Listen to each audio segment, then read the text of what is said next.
Hi, everyone. Tom Quinlan here, and I hope you're enjoying At Home in the Heart of God, or will enjoy it as you start to read it. It's great to be with you and to be talking Catholic faith and parenting. I want to take a minute to explore in a little bit more depth the Road to Emmaus story, which is in the Gospel of Luke, chapter 24. And I encourage anybody to take time to just step away from this video and take in that powerful, beautiful narrative that occurs later on Easter after Jesus has risen. And he appears to two disciples who were leaving Jerusalem uh, who are devastated. They had bet the ranch on this person, Jesus, who was executed and now is gone in their thinking. And so they're trudging back to their home in the town of Emmaus, a fair piece of walking distance away from Jerusalem. So they're leaving in despair, having lost their hope and trying to rebuild their lives after this devastating development. They saw in Jesus somebody powerfully attractive who had transformed their lives and their understanding of what it means to live. And so this stranger comes upon them as they're walking back to Emmaus and starts to talk to them. And they find themselves increasingly intrigued by his presence. And there is something about this man who is bringing back some light and hope into their lives. And so Jesus is the person, they just don't recognize him. He's starting to explain to them salvation history, the place of God in human history, and how God has been working things out for the good of all. And their hearts are starting to burn, we're told by the evangelist Luke. Their hearts are catching light and fire again, which they weren't expecting. So they get to the place they're going to stay for the night. I like to say they've gotten to the motel and they're going to have a meal together. And so Jesus, and they desperately wanted Jesus to stay with them. So Jesus does and takes bread and blesses it and breaks it and gives it. Fourfold movement that we see in the Last Supper.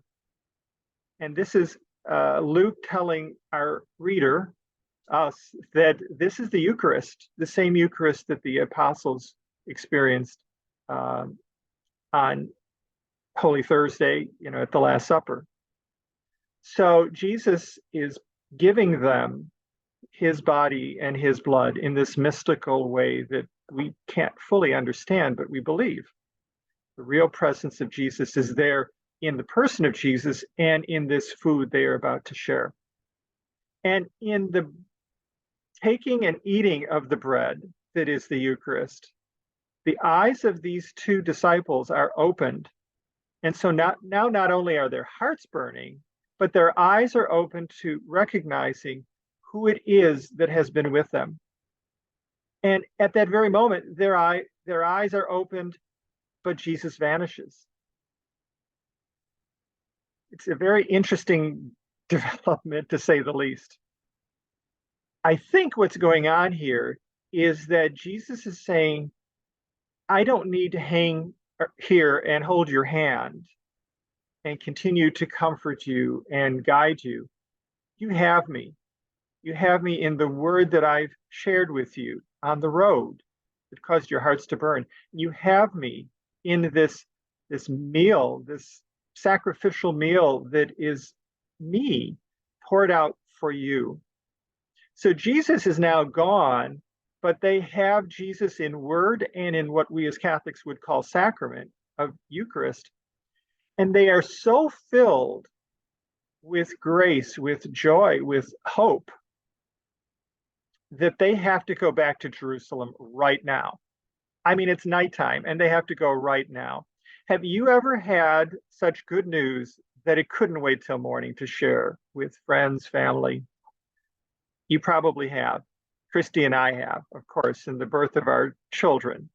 So that's what it means to these disciples and what it can mean for us to encounter Jesus, to meet him on the road of our lives, in our despair and our brokenness, to be fed by our Lord in his word that saves us and in his sacrament that feeds us for the journey of life, the hard journey of life.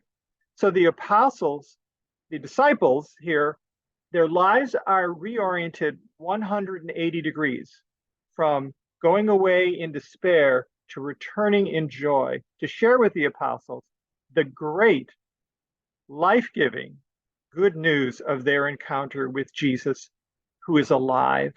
They had to share the news of his being alive and the encounter they had with him in the middle of the night. This is the power of knowing and having Jesus in our lives. Turn our lives around, take us from despair to hope and joy. I think this is such a powerful message for us today in all the struggles that we have, the challenges of life in general and of being a parent. Our God is there and wants to feed us and nurture us and accompany us and guide us in light and hope. What a powerful story the evangelist Luke has given us here about Jesus and two disciples on Easter. Thanks for being with me for this little unpacking further of the Emmaus Story, Luke chapter 24. Take a look at it, read it and pray it, and you'll find a little reference to it in our booklet written for you, At Home in the Heart of God, Family, Jesus, and the Eucharist. God bless you. See you again soon.